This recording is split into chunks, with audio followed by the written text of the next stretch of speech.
Estamos en medio de una crisis y estamos además acostumbrados a que el país no viene bien, viene a los tumbos desde hace muchos años. Es cierto que hubo un desplome salarial durante el gobierno de Macri. Es cierto que hubo un ajuste el año pasado a manos de este gobierno, pero la verdad que hace como 10 años que venimos a los tumbos, que no hay un rumbo definido, que venimos dando bandazos en materia de política económica y demás. Por eso estamos acostumbrados a autoflagelarnos, a considerar que todo lo nuestro es medio choto, y a eso se le monta además una campaña permanente de desmoralización de algunos medios de comunicación, los más vendidos, los que tienen más tirada, los que tienen más alcance, que confundiendo gobierno con país o Estado con nación, le pegan a la Argentina y destacan lo bien que la hacen los que se van del país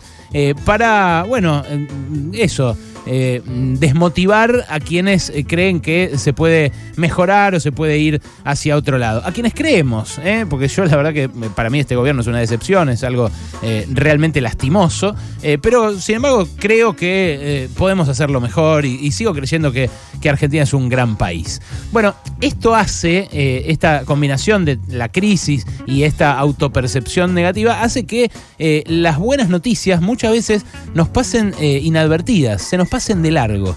Y la verdad que esta semana se conoció una buenísima noticia, que es que Argentina tuvo muchos menos muertos por coronavirus que el resto de los países de la región e incluso que muchos países ricos y desarrollados.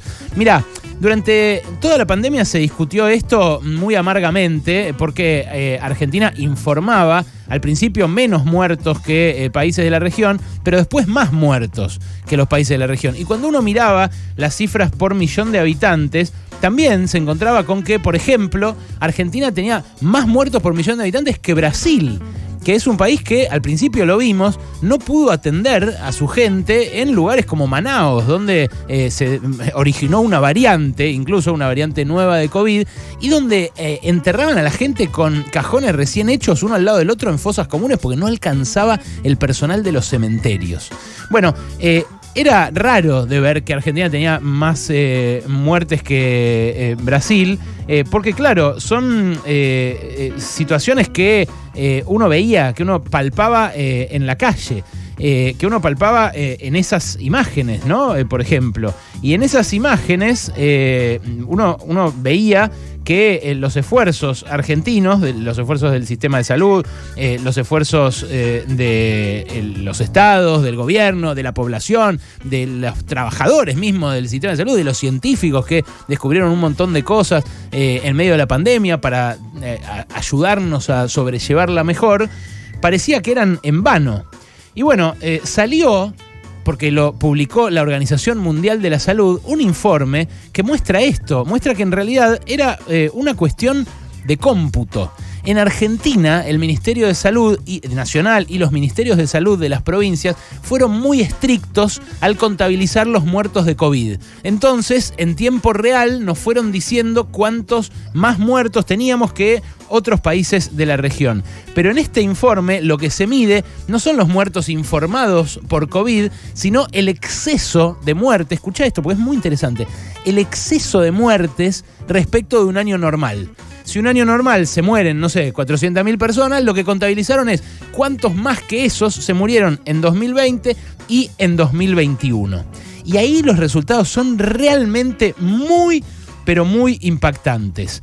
En Perú, un país que informó más o menos la misma cantidad de muertes que nosotros durante la pandemia, hubo 97% más de muertos en estos últimos 2 años que en un año normal. Repito, 97% más de muertos que en un año normal. En Ecuador, donde vimos las escenas dantescas de los cadáveres que eran echados a la calle porque las funerarias no venían, las ambulancias de las funerarias no venían a retirarlos de tantos que se morían en las casas porque no llegaban a internarlos, en Guayaquil, en Quito y demás.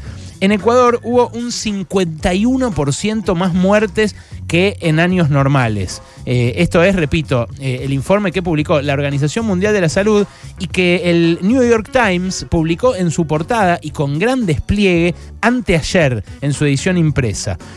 Bueno, lo que dice de México también es realmente preocupante. 41% más de muertes que en un año normal. En Estados Unidos, 15% más de muertes.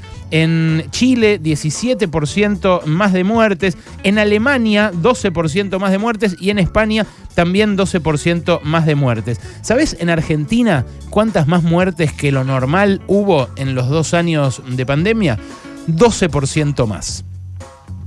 Hubo muchos países en la región que tuvieron más muertos que esto, o sea, más muertes en exceso que las argentinas. Uno fue Brasil, que tuvo el doble, tuvo 24% de exceso de muertes. Otro, como les dije, fue Chile, que tuvo 17% de exceso de muertes. Otro fue Colombia. En Colombia se murió 1/3 más de gente que lo normal. No llegó al caso de Perú, donde tuvieron el doble de muertos, pero fue realmente tremendo lo que pasó en Colombia también. 33% de exceso de muertes.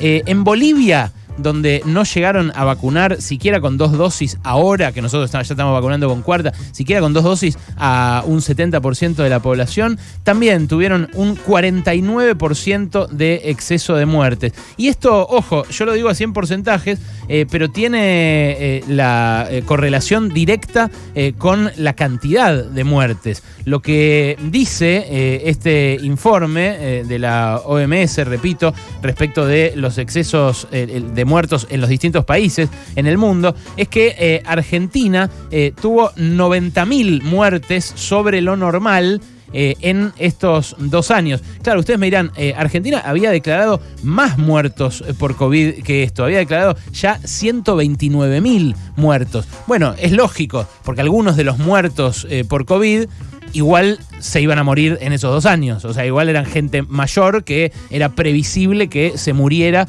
en 2020 o 2021. Pero lo interesante de ver este informe, repito, que mide otra cosa, mide el exceso de muertes y no las muertes declaradas por COVID, lo interesante de ver es que a nivel mundial se declararon 6,5 millones de muertos por COVID, y lo que encontró este informe es que hubo 15 millones de muertes en exceso en estos 2 años. Entonces, en el mundo hubo más del doble de muertos en exceso, medidos por esta metodología, que los muertos declarados por coronavirus, los que se anotaron como muertos por coronavirus. Y en Argentina, en cambio, hubo menos medido por este método que medidos de la otra manera. Lo cual lo que marca es que nuestra estrategia para enfrentar la pandemia fue una buena estrategia. Y cuando digo nuestra, no digo la del gobierno nacional, digo la que se pudo construir a nivel país, en un sistema de salud que se mató laburando,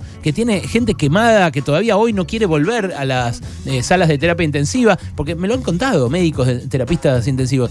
Yo tenía un laburo que era estimulante, que era adrenalínico, y de repente me encontré con un laburo que es recontra rutinario, porque es que llega uno, lo intubo, se muere. Llega uno, lo intubo, se muere. Llega uno, lo intubo, se muere. Bueno, esa gente quedó quemada. Y a esa gente, a la que aplaudíamos al principio y a la que después dejamos de aplaudir en algún momento, y a la que el gobierno siguió ajustando en sus salarios, y a la que ahora los sanatorios privados también siguen ajustando en sus salarios, le tenemos que agradecer mucho. Le tenemos que agradecer mucho a ellos, le tenemos que agradecer mucho, como dije, al sistema científico, que aportó muchísimo. Le tenemos que agradecer a los que tomaron la decisión de traer una vacuna rusa, que hoy está cuestionada por un montón de otras cosas geopolíticas de Rusia, que está bien que se cuestionen, pero que funcionó.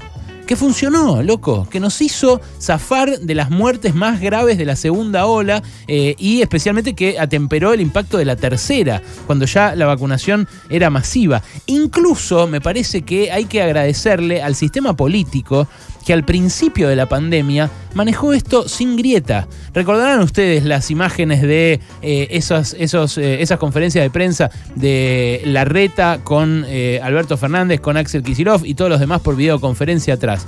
Eran momentos en los cuales efectivamente la población y el gobierno actuaba como si hubiera una guerra, que era lo que estaba viendo. Una pandemia es muy parangonable, muy asemejable a una invasión o a lo que puede generar un ataque externo. Esa sociedad, antes de que una derecha virulenta, una derecha absolutamente sacada fuera de sí, empezara a meterse, esa sociedad había articulado una respuesta piola, una respuesta buena a una agresión como es la que tuvimos por el virus. Y eso es lo que me parece podemos celebrar, más allá de la bandera política que cada uno tenga. Porque al principio fue muy responsable tanto Horacio Rodríguez Larreta como Axel Kicillof, como cada uno de los gobernadores, y fue muy responsable Alberto Fernández. Digo al principio, porque después sí, vino la fiesta en Olivos, vino el vacunatorio VIP, vinieron las peleas, las mezquindades, las especulaciones con quién salía mejor parado políticamente y demás. Pero como país, en un contexto en el que nos puso a prueba como nunca, y que en otros países, en Estados Unidos, por ejemplo, en Estados Unidos, que después tantos se tiraron de cabeza a darse la Pfizer, a sacar un pasaje y volar para conseguir la vacuna antes que el vecino. En Estados Unidos, al principio, no atendían a los que tenían coronavirus, los echaban de los hospitales, contado por gente que tuvo coronavirus en Estados Unidos. Los echaban porque no sabían cómo manejarlo. Bueno, Estados Unidos, ¿saben qué? Con sus antivacunas, con su Trump, con esa mezquindad y ese sistema de salud egoísta donde nadie se puede atender salvo que tenga la guita, tuvo más exceso de muertes que Argentina. Un país al sur del mundo, sin recursos, quebrado, endeudado hasta las pelotas, hasta la manija, pero que todavía conserva la solidaridad necesaria y la humanidad necesaria para que en una situación así, por lo menos, florezca la comunidad.